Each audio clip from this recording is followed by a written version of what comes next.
So to start out our Bolognese sauce, I have in my pot 1 tablespoon of olive oil. And to show you again how easy it is to get tablespoons of butter, the butter is actually measured out and has little markers on the paper. So I need 3 tablespoons of butter, 1 tablespoon of olive oil. So much easier to do if I had both hands to use. I turn on the heat. I'll start out pretty high to get the butter to melt.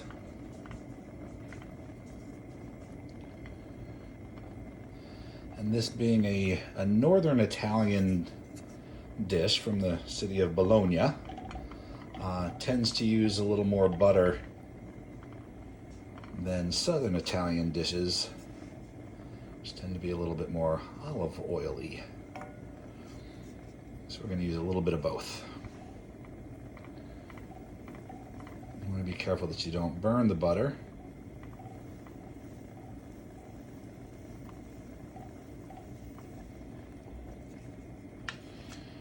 And while that's melting, I'm going to add, this is my cup of onions, cup of celery, cup of carrots. And I'm going to sweat these. The difference between sweating and sauteing is that sauteing is going to be a little bit higher heat. You're going to sort of toss them around a little bit more. Sauté means to leap in French. And generally when you're sauteing, you want to get a little bit of color on them. When you're sweating, all we're doing is cooking them over low heat to evaporate out some of the water. So what you're left with is a more concentrated flavor of the vegetable. And I'll go for about 8 or 10 minutes on a low heat until the onions are nice and translucent. So you noticed I changed the pot because once I got my meat out of the refrigerator, I realized I'm going to need a bigger pot.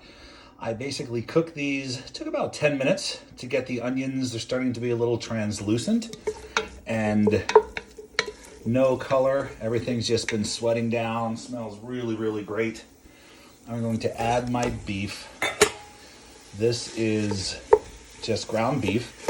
You could do half ground beef, half ground pork, if you eat pork.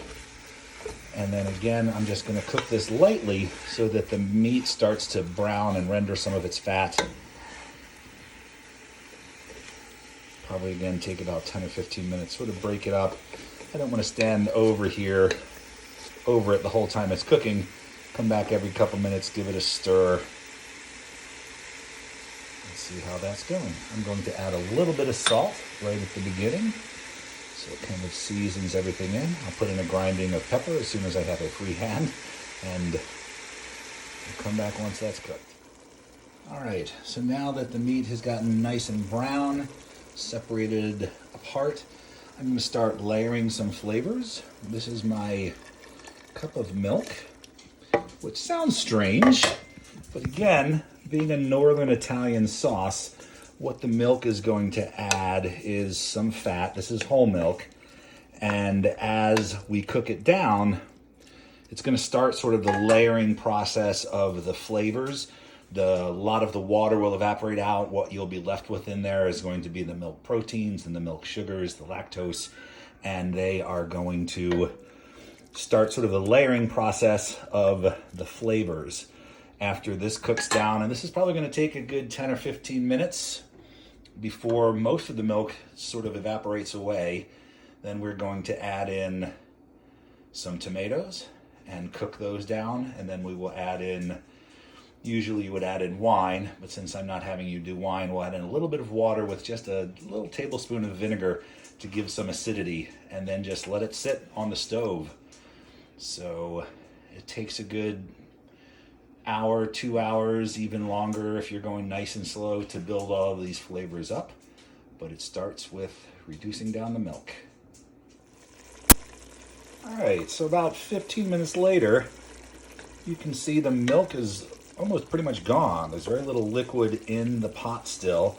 Most of it in there is the initial butter and the oil and some of the fat from the beef that we're gonna let in there. You could strain it off if you wanted, but I prefer to let it cool off for a day or two and then peel the fat off the top. But see, the milk is pretty much gone. So what I'm going to do now is add in, this is my can of tomatoes that I crushed by hand, the same way we did for our tomato sauce. I'm gonna stir that up, and that smells so nice.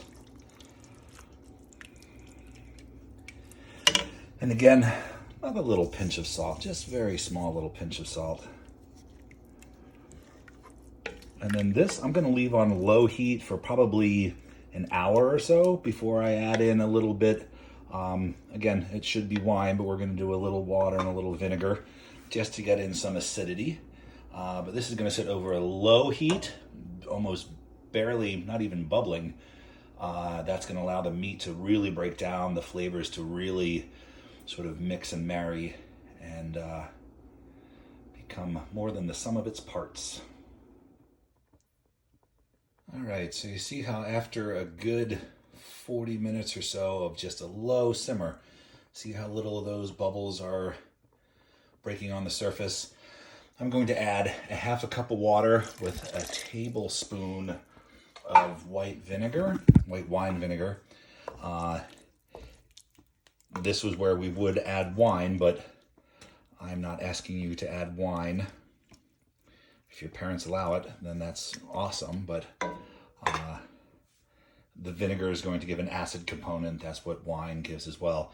And then I'll let this sit again for another 20, 25 minutes. I'm not even stirring it. I'm just coming into the kitchen every now and then to check on it, but it's sort of doing the cooking all on its own. And that will be our delicious Bolognese sauce. So here we go. After this has cooked for a good, I'll probably say an hour, hour and a half on a nice low temperature. You see, it's almost dry. A real Bolognese sauce is more meat than liquid. This isn't just like a tomato sauce with beef in it or meat in it. It's very much a meat sauce. And I'm going to put this into a container and I'll cook it tomorrow. As I mentioned in the recipe, things like this, lasagna, soups, stews, they get better as they sit for a couple days, much more flavorful as the flavors start to mingle and marry. But this is what it should look like. If it's still too liquidy, just let it keep cooking away a little bit. And there you go. All right, so I have some pasta cooked. Some of my homemade fettuccine. And to drop it into the sauce. And toss the sauce around a little bit.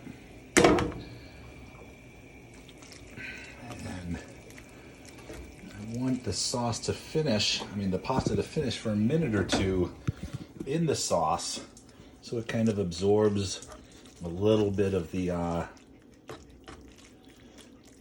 whatever leftover tomato sauce is in there. The pasta is going to cook a little more. See if I can do this one-handed. There we go. Make a mess. As it cooks, pasta and the sauce become one. Very zen. Actually, I can turn off the heat.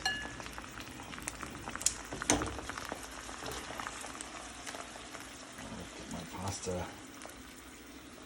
Drop it into my bowl. I'm not going to be able to do this with one hand. Here, I'll do it like this. It's not going to be as pretty. Yeah, look at that. It's okay. This is in for my little beauty shot. That's my little beauty girl.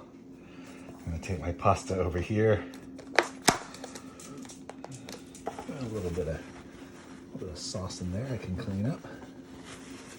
I'm going to take some cheese, sprinkle some cheese on the meat, put in a little basil, and then that will make a lovely little picture. She thinks she's getting some. There we go.